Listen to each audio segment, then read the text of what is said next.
Welcome to Pillow Talk. This is the show that takes place in our bed on our pillows. We are back, people. We are back. Yay! How y'all feeling? Yay! We in the building. The Maestro speaks. Heart of a Teacher 242. Y'all know what time it is. Let's get it. Hey everybody, we are so happy you are here with us. Thank you for coming back. This is Pillow Talk, you guys, and we are about to have a wonderful show for you. Are you ready? Let's go. The first thing we got to talk about, right, is when both persons are working, both spouses are working, and of course, one of them have this preconceived notion that they can just lay off, watch television, or do whatever, and the other spouse has to be the slave in the house, or the maid, or the janitor. You know, if both persons are working, it's only right for both persons to have an equal stake in the cleaning of the house, the chores of the house. You see what I'm saying? This is not like days gone by when your Grammy, she was not working, but she was a housewife. And then your grandfather, he used to go out. Either he was a farmer, he ran in the field, did what he had to do, and then he provided for his family. This is why he could have come home at 12 o'clock and his pot and his food would be waiting for him on the table. I remember my grandfather used to come home, well, at least even after retirement, because they were doing that for so long. Him being the provider, when you see 12 o'clock, listen, that man plate was on the table. I telling you. And she would call him, say, son, come, your food ready. And he come in, he eat. And when he finish, he leaves that plate and he gone. But then you would think, oh, she's a slave. But see, back then, everybody knew their roles. One person stayed home and took care of the family in the household. The other person worked. Now, in this instant, you can't expect as a 21st century family to do that same thing if both persons are working. No, because then the other one who's doing all of that will feel taken advantage of. And nobody want to be taken advantage of. So that's my take on that. Yeah, boy. Look here. When you see I come from work, as a teacher, I just need a moment. When you see I come from work, as a teacher, I just need a moment. I need a moment to catch myself, to relax, because it's been a very long day with, persons asking you to do this, to do that, your students calling you for many different reasons, and it's just go. And I'm sure persons in other professions could attest to, having that demand on them all day long on their jobs. And so you deal with all types of things at work, frustrations, all might not be bad. That happens. Not everything is a frustration. There might be some jokes along the way with your co-workers or some funny things that were said. And so I get that. But after a long day of work, you don't want to come home and you see your spouse just chilling on the couch watching television. Like, no, man. To me, that would seem so unfair, and it could start resentment. You might feel resentful towards your spouse. You might feel like in this area, your spouse isn't showing that they care about you, and isn't that what the relationship should be about? Showing the person that you care, and that should transfer onto, trying to help out when it comes to, cooking or cleaning. At least show them that you care by doing something, whether you just start the rice or start making the salad, and then when the other person come home they could finish, do something, or you do everything one day and then the next day maybe you don't have to do everything. But I feel like you have to work as a team. I remember someone telling me that when she's at work, when she come home, she just have to cook the meat because her husband would have already done the sides. And I thought that was so awesome that they were working as a team. I know a lot of persons might be kind of old school, but old school don't necessarily mean right school, Boy, Vanessa, I feel you. I feel you on that one. It's so true.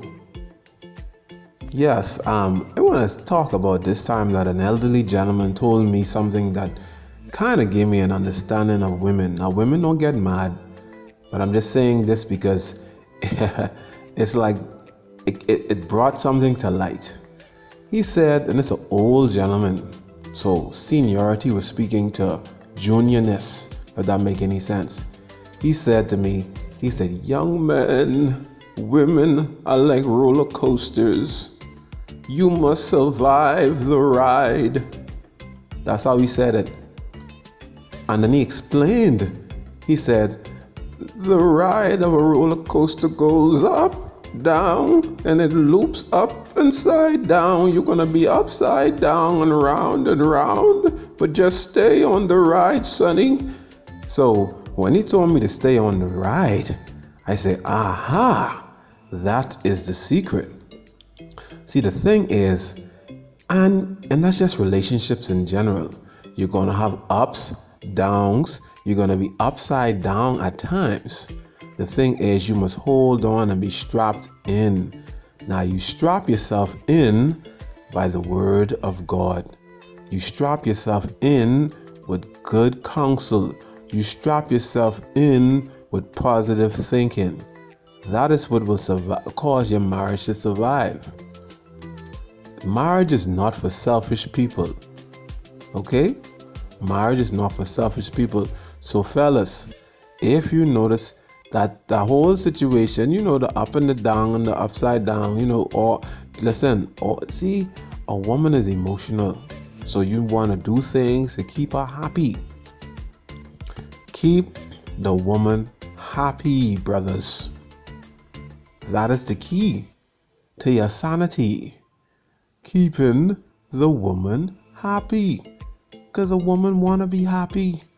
She don't want to be sad, So only a fool will do things to agitate the woman and expect a woman to be, okay, dear. No, sir. If you feed the woman poison, you expect her to eat it with a smile on her face? Could you imagine giving your wife a lime to eat? How you think her face gonna look when she starts sucking that lime? She could start making her face up, right? So you gotta feed your wife with love. Feed your wife with little notes of love around the house. Do things that she can see that you're trying. Because you may not be the most romantic fella, but a woman will see that you're trying. You are absolutely correct. At least if you are not a romantic person, at least try and do something. Don't just say, I'm not romantic, so I'm not doing anything. The spouse would appreciate little gestures, and she would appreciate if you are trying.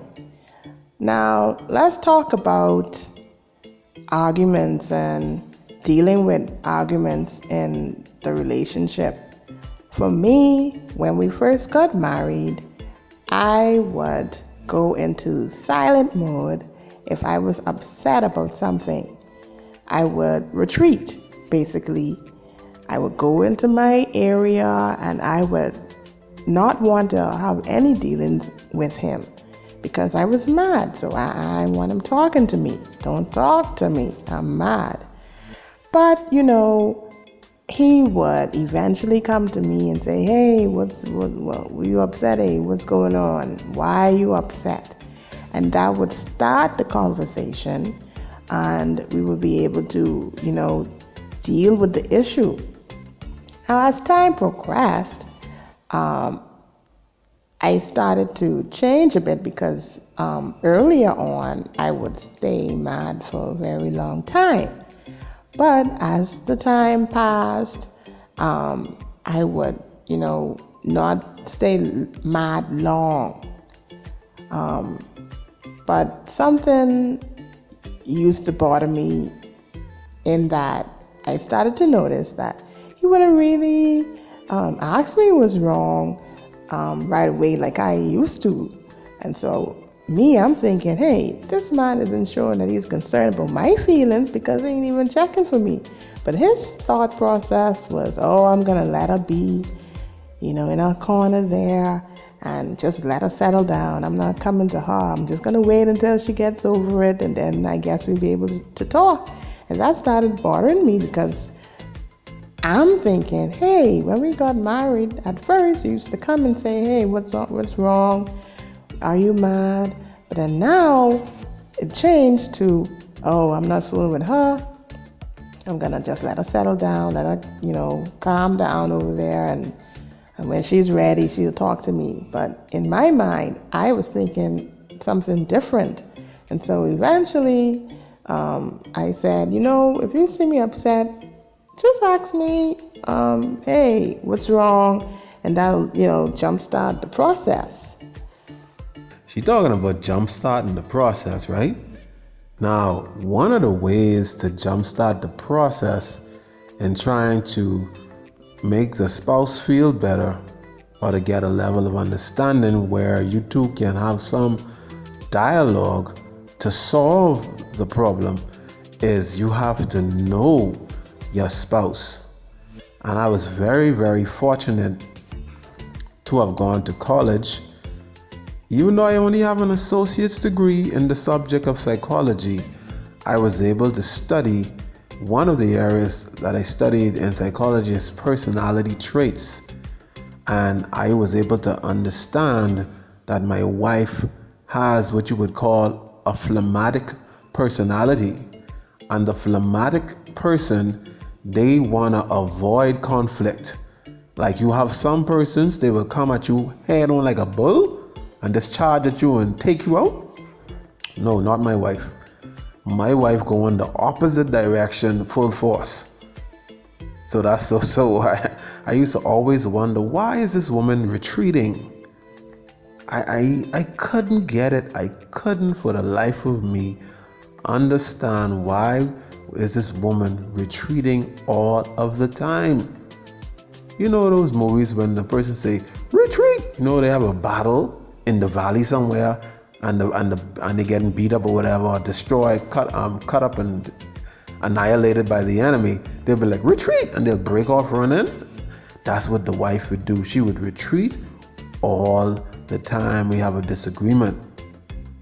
But like I said, I understood this after the fact of taking up psychology and learning about the personality traits. And my personality, I'm one who wants to find out what's happening. So there lies the problem. But in the same token, there lies the solution, because if I was a phlegmatic person and she was a phlegmatic person, both of us would be drifting in the opposite direction to the point where we drift so far that there's no return. All right? Another thing that I was able to learn and understand a little bit of is love languages. All right, learning the love language of your spouse, because love has its own language. All right, and some persons, their love language is acts of service. Once you doing stuff, they associate that is whether you love them or not. You see what I'm saying? So you have, and then another one is what they like, gifts, that kind of thing. They associate gifts and presents, all that kind of stuff. So when you learn the love language of your spouse, then you could please them better. So these are the things that you have to take into account when you go marry somebody. You gotta understand okay, are we compatible? And compatibility doesn't necessarily mean y'all are the same. Compatibility means that y'all fit the groove of each other. Where one is lacking, the other one has, so that it becomes a whole. The institution of marriage should be a whole. You see what I'm saying? And literally a hole. You got the socket and you got the plug. It fits perfectly. So someone got to be the socket and someone has to be the plug. Alright? There's some good wisdom he's spitting.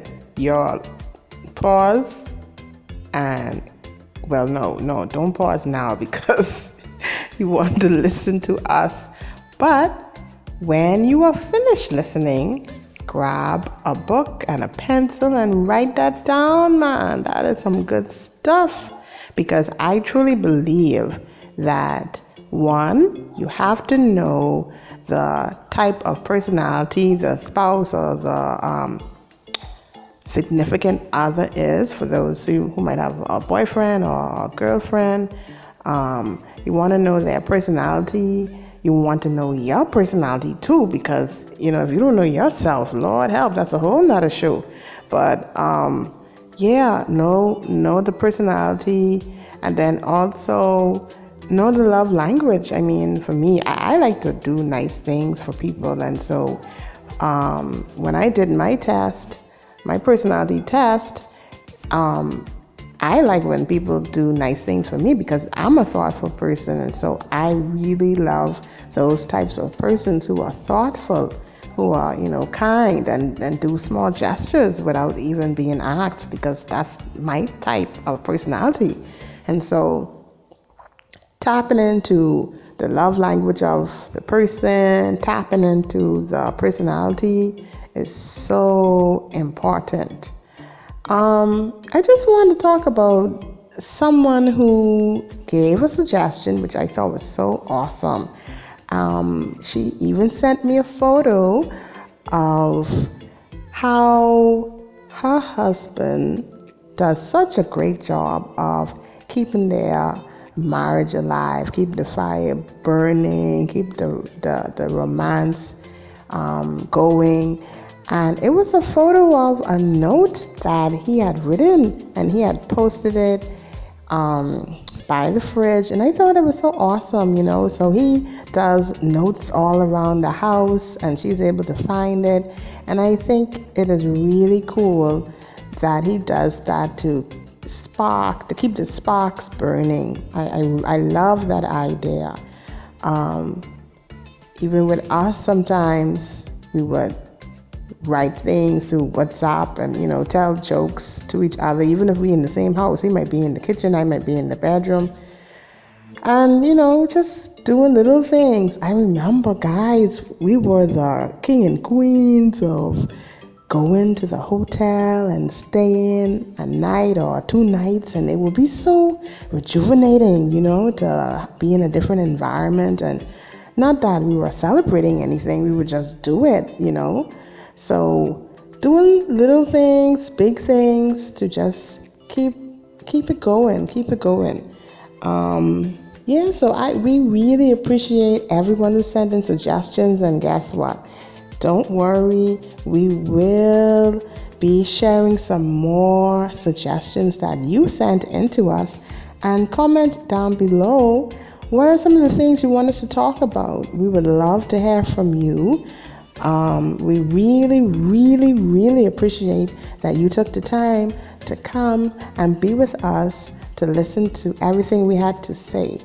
So, don't forget to click that subscribe button if you haven't. Give it a thumbs up, and click that notification. Thank you, guys. See you later. Bye.